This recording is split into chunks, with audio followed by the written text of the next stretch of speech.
So today we're going to be looking at some techniques to really make sure that as we build out our website, it remains responsive. And I say remains because as it stands, it is in fact a responsive site in a certain sense. Now, again, to remind you, the word responsive means that the design, the site's layout, responds to the viewport that it's being seen on. So it's, in particular layout, it can be all sorts of things, but layout is generally the thing we're most concerned with when it comes to responsive design. So we are taking, in this course, we are taking a mobile first approach.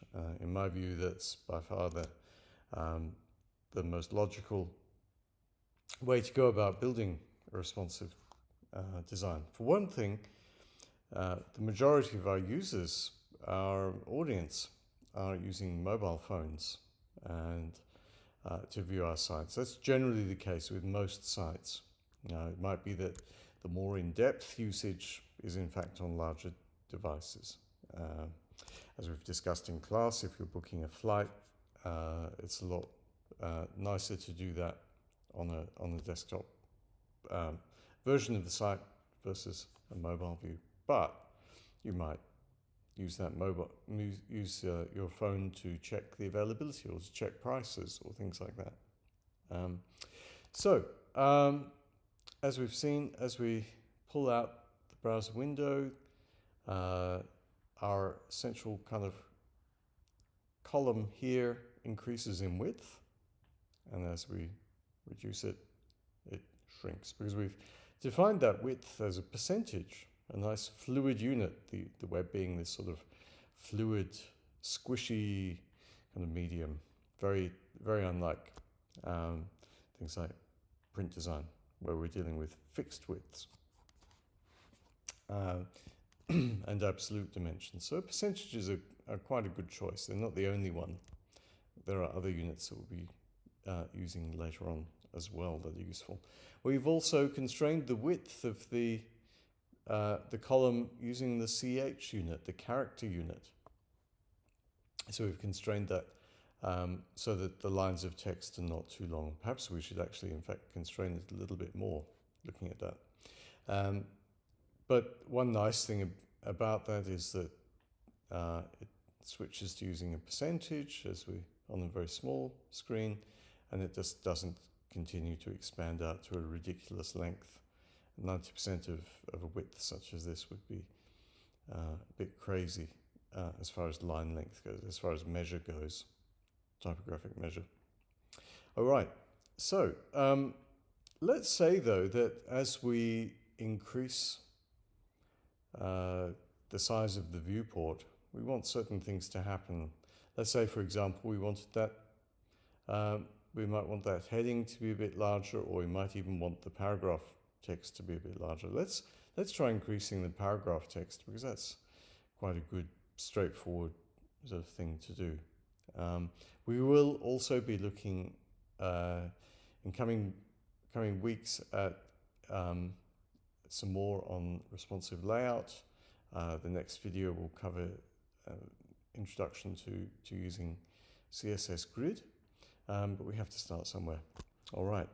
So let's come and look at our code just as it currently stands as we last left it. We will need to modify the structure of this a little bit. It's a little bit too simplistic for what we're getting into, but we won't be making it a great deal more complex as we go on. However, it's more than adequate for what we want to do today. Okay. So we have at the top here, of course, we have the doc type, the HTML, the head section, and in the body we have the navigation up here, and we have this article element, and we've assigned it this class, content-main. All right. So what we want to do is to make our paragraph text a little bit bigger. And as we'll see, this one here, the emphasis element, which puts that word there in italics, we may need to add that to our what's called our media query. Okay, so the question is, as we increase the size of the viewport, or as our audience is viewing the site on larger viewports, how do we make the website know that, understand the size of the viewport, or the window, if you like, that our audience is using? How does it know the difference between a narrow viewport like this and a wide one like this? Well, there's a long-standing technique, a feature in CSS called a media query that the inventor of responsive web design, a guy named Ethan Marcotte, adapted very cleverly to modifying layouts. So let's have a look at this technique. All right. So we need to come back into Visual Studio Code. We're going to leave the HTML as it is. Let's come over to our style sheet here, styles.css. Okay. So what we've got here is, as I said, it's the mobile friendly layout. It's mobile friendly content. And we're going to leave this as is. And then for our wider viewports, we're going to let all of our CSS that we write for that inherit a lot of this stuff. Typefaces, colors, all sorts of things, as much as we can, in order to minimize the amount that we're repeating ourselves. All right, so I'm going to put a little comment in here. I'm going to call this section responsive media queries. I could just say media queries, but media queries are used for all sorts of things other than responsive design, although responsive design is these days by far the most common use. All right, so we just put the word at media. All right, so it's the word at media, screen, since we're worrying about screens here and not other media such as, say, print. You can actually have print-specific styles. You might say hide the navigation if somebody's printing out your web page. All right, so, but right now we're caring about screen. So media, at media screen, okay, so that detects whether or not we're on a, using a screen. And we put in brackets here, min width. We put a value here. It could be in rems. I'm going to keep it pretty simple. I'm going to say pixels.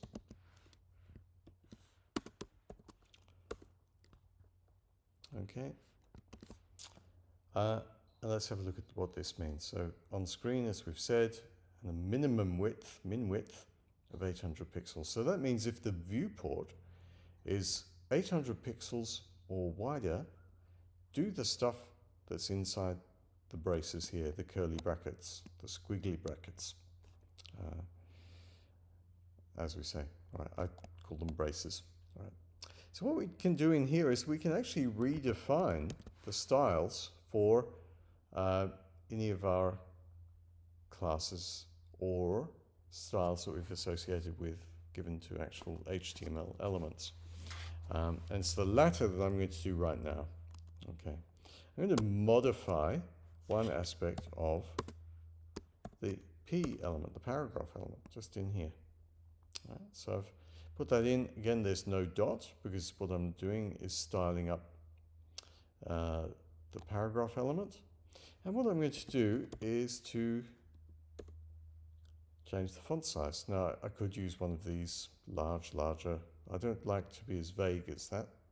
Maybe it's just my personality, but I like to be more specific and a little bit more exacting.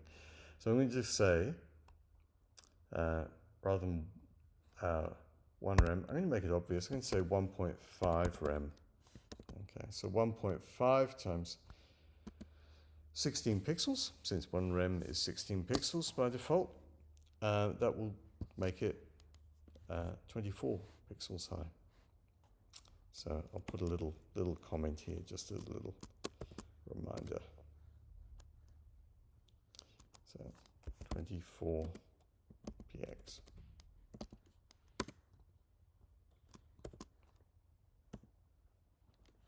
All right, there we go. Well, that is i.e. 24px. Okay. Now, I know that when I go over to the browser, now that's going to change the layout. Watch what happens. So I'll reload the browser. I'll start off with the mobile view. Okay, looks exactly the same so far.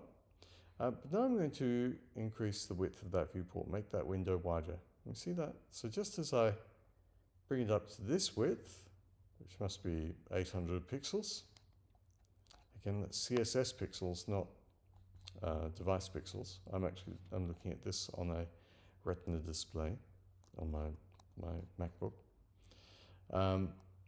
The type becomes bigger. Okay. Boom. All right.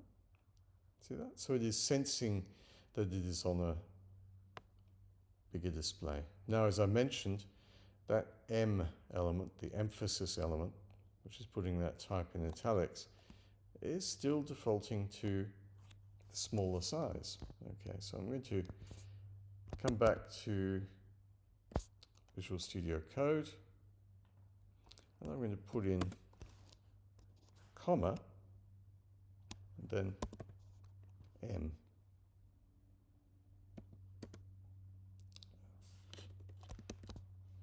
That should fix that. I might, for the sake of it, also put in strong as well. That strong is the element that gives us bold type. We haven't actually used that yet, but we probably will in the course of building out a website. So let's have a look at that. So back in the browser, Command R, reload it, and there it is. Okay. Now, strictly speaking, that could trip me up because I might choose to use an M element inside a heading. I might want to italicize a word to emphasize it. So what I will do is come back to my Visual Studio Code, and I'm going to make this a little bit more specific. Now, I could create a class. I think that's overkill. What I want to do is to say wherever there is a P tag that contains a P element, it's a better way of putting it, that contains an M element, to give it this font size, not just any M element, whatever. All right, so I'm going to say P space M. I'll do the same with the strong tag as well. All right. So on screen at the moment, it's not going to look any different, but that does save me from getting into trouble. So what that means is whenever there's a P element, bump its font size up. Whenever there's an M element inside a P element, that is a bit of italics inside a paragraph, also bump up its font size to 1.5 rem. And similarly, when we have a P element with a strong element inside it, which gives us bold text, again, bump up its font size. Okay, and those are all separated by commas. Right, so P on its own, comma, then a P element that contains an M element, comma, then a P element, space, that contains a strong element. That's what that space there between the P and the strong, that's what that signifies. That the strong element is a child of, that is inside that P element. All right, so let's go back to the browser, reload, and you can see that works just fine. And if I come back to my HTML and put something in bold, what'll I do? I might actually put this word pilchrome bold. I'll use the strong element there.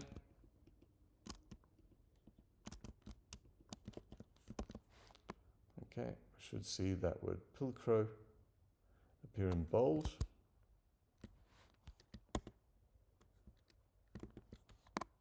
Indeed, it is not. Why is it not? Because I need to also tell the strong element.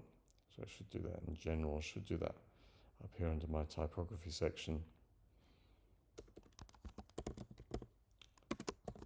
Give that font weight for the bold type. And what is the bold type? 700. Okay, so that should make that strong element appear bold now.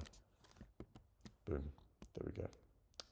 So it's bold and it has the right size, and it should shrink down nicely. Indeed it does when we go to a narrower layout.